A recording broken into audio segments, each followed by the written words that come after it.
This video shows a demonstration of what is currently the smallest gauge system for macular hole surgery, the 27-gauge vitrectomy system from DORC.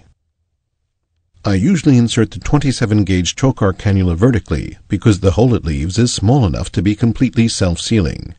I no longer need to be concerned about the angle of insertion as I used to be with a 25 or 23-gauge system. After setting the 27-gauge twin light chandelier superiorly, I'm ready to commence surgery using a new wide-angle viewing system. The DORC Bright Star provides sufficient endoillumination for vitrectomy through the 27-gauge twin light chandelier fibers. The posterior hyaloid membrane is visualized with triamcinolone, and now it's separated from the retina using a 27-gauge high-speed cutter, which is sufficient to dissect and aspirate the separated vitreous membrane.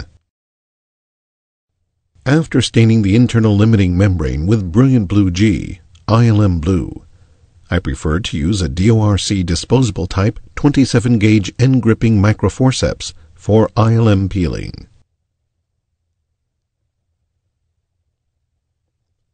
The shaft is rigid enough to grasp and peel the thin membrane from the retinal surface under the sufficient illumination provided by the Xenon Light Bright Star illumination system.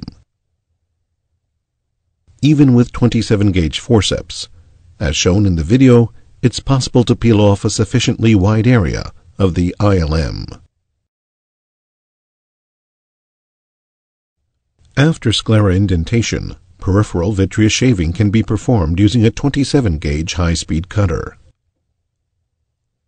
After fluid air exchange is performed as usual, surgery can be concluded immediately after simple removal of the instrument, because all 27-gauge sclerotomies are completely self-sealing with no need for further manipulation.